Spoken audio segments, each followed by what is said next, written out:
And you know, a lot of people, for some God-knowing reason, actually look up to Keemstar. Who? Dude, I don't know. Incels, people who shoot up schools and stuff. I don't know, dude. Ethan Klein. We all know him, and we all hate him. I don't think Felix is a racist person, but god damn, he really kind of just was really comfortable using that word. Nigger, faggot, whore. It's just a wonderful string of words that really gets you going. But how did we get here? On the 19th of May 2020, Ethan Klein / H3H3 Productions uploaded Content Nuke Keemstar to youtube.com. Keemstar will make insane accusations, groundless accusations, and then he expects you to defend yourself. In fact, he likes it if you'll come on his show and defend himself. That's how his operation works. And so he goes, oh, well, he didn't say anything in his defense, so he must be guilty. This video was, like the title implies, pretty nuclear. But although it had mass publicity and creators making video after video on it, it somehow still failed. Not only did it fail, but it lowered Ethan into the same grave that he'd been digging himself for years now. What was meant to be the biggest exposed video of all time completely backfired, and only made things worse for Ethan in the long run. So, in today's video, we will be taking a look back over the past year, highlighting where Ethan went wrong, and conclude once and for all whether or not Ethan can climb out of his grave, and reignite the flame that once was H3H3 Productions. So, fasten your seatbelts, and prepare for the nuclear fallout.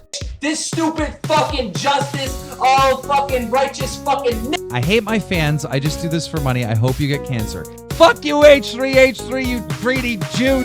Nigger, faggot, whore. Fuck you, nigger, faggot. Hey, Ela Klein is. Got him.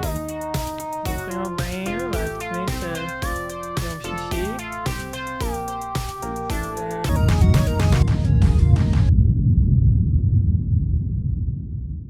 Okay, for those of you who aren't in the loop, let me catch you up to speed. Keemstar and Ethan Klein have had an ongoing beef since the 10th of April 2017. On this fateful day, Keem was a guest of Ethan and Ela Klein on the H3H3 podcast. We are here with the legend, the super villain, the fucking villain of YouTube. You know him, you might love him, you might hate him, but you know him for sure. His name is Killer Keemstar. What's up? Thanks for having me. What up? What's up? I'm actually really happy you're here. I've never met you in person. The podcast seemed to go well, and Keem definitely did not do any wife fucking. But all jokes aside, Keem and Ethan genuinely seemed to like each other and get along quite well, until after the podcast was released, and fans were quite unhappy with Keem's appearance. They viewed it as an endorsement of Keem's prior actions. fucking nigga. So Ethan responded in the best way possible, by saying something along the lines of, "We also hate Keemstar, guys. Don't worry, we know he's a piece of shit." This provoked Keem to stream about it, ultimately cutting ties with Ethan and Ela for the foreseeable future. This and many other things sparked what was and still is one of the most toxic rivalries to date, all culminating into one big video, Content Nuke Keemstar. Nuclear ass take. Ah yes, the infamous Content Nuke, the video that made waves throughout not just the commentary community, but the entire YouTube community. But it seems the reaction Ethan got was not the one he wanted. This is because of Ethan's more than questionable way of going about criticizing Keemstar. He somewhat acknowledges the fact that Keem and Basher vs family were swatted and harassed by Smile for YouTube, but leaves enough blank spots for the level of harassment to not be realized by general audiences. He did this to push the narrative that Keem doxed Smile for YouTube with no provocation, using phrases such as, "even if this was true," when he's acknowledging the harassment Keem and Basher went through to completely devalue their side of the story. Keemstar claims that Smile for YouTube swatted him first. Smile for YouTube dude is a liar, alright? I never swatted him.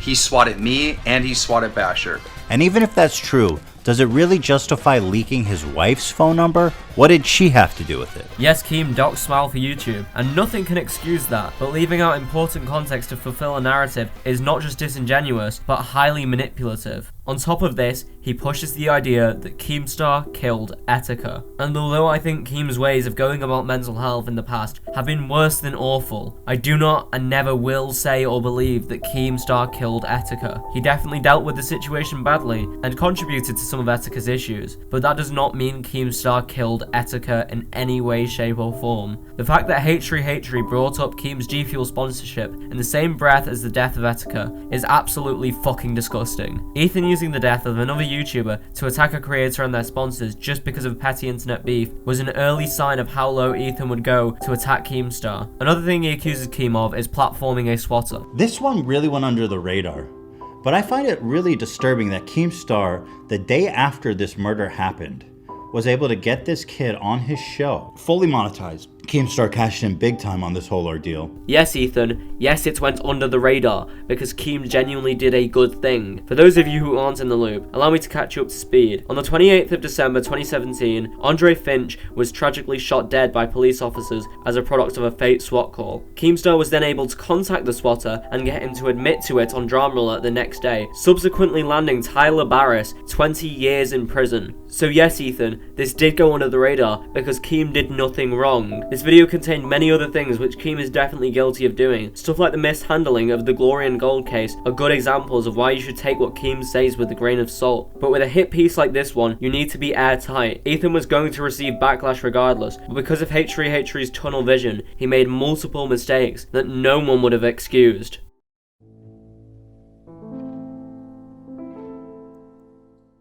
The reason I'm even talking about it right now isn't so much because I care about Ethan and Keemstar having internet beef. It's actually what I think Ethan did that I think sets a terrible precedent for the entire platform going forward and could lead to a disastrous future.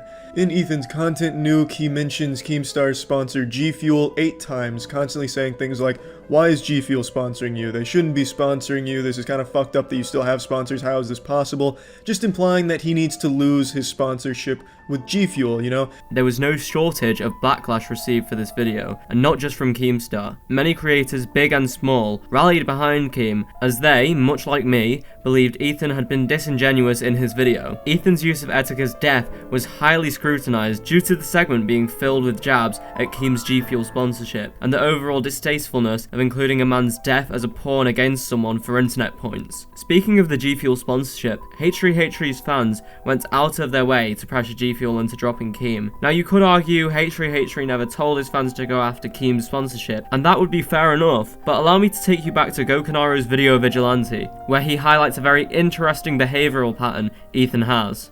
I too have discovered a little habit of our good old pal Ethan. Now this one is called the H3 joke.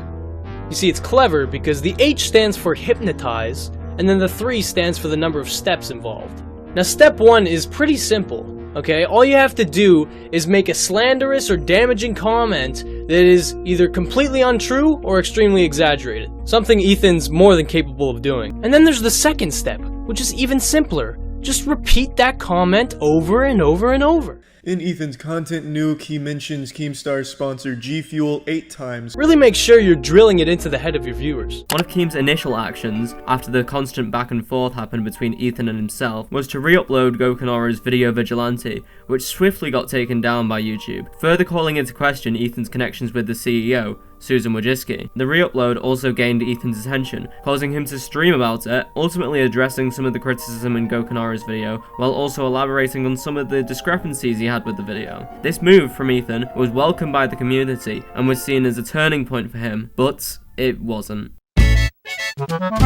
Britbong, also known as Britbong Returns, is an infamous doxer, deplatformer, and cheese pizza distributor. Most notably threatening to dox Colossal is Crazy sometime in late 2016. All disgusting actions that no one should condone. One of his most notable detractors being the gnome, the rat, the legend, Killer Keemstar. Keem fought fire with fire by deplatforming Britbong, getting account after account taken down. This is something I usually wouldn't agree with, but in the case of Britbong, there is an exception. He allegedly distributed illegal material that only the most degenerate human beings would usually have access to. And you're probably asking yourself, well, how does Ethan fit into this? On the 7th of September 2020, Ethan Klein briefly touched upon the Keemstar situation on his podcast. In this podcast, he uses Keem's deplatforming of Britbong as an excuse for Leafy's channel termination a couple weeks earlier. This is your cup of tea. But because Keemstar is so anti-platforming, Keemstar is so anti-deplatforming, he's such a free speech warrior And everyone should be able to do and say whatever they want, even if that includes making death threats against somebody. I would like to draw your attention to one video of Keemstar talking to a man named Britbong. In fact, I'll let this video speak for itself. And just remember, if Keemstar's channel ever does get banned, just play him this video. Using phrases such as, how is Keemstar completely okay with deplatforming Britbong, but when it comes to one of his friends, he's fully against it. He platformed a complete degenerate to take a jab at Keem. This is made even more ironic by the fact that he called Keem out for quote-unquote platforming a serial swatter, removing the context and claiming it was disturbing when he himself platforms alleged CP distributors to take jabs at Keem. Truly disturbing, if you will. Sometime after Leafy was banned from YouTube, Keemstar uploaded a video to Storyfire where he and Leafy basically just had a conversation while Keem ate hot wings. Somehow during this conversation, Leafy brought up the fact that he brought a gun to a BLM protest. They continued to talk, and Leafy made a joke about wanting to shoot people. Granted, the joke was in bad taste, but still a joke nonetheless. Ethan Klein then goes on a Twitter rampage, calling Leafy's comments, quote, truly disturbing. This man tried his hardest to get me cancelled, lose my sponsors and deplatformed.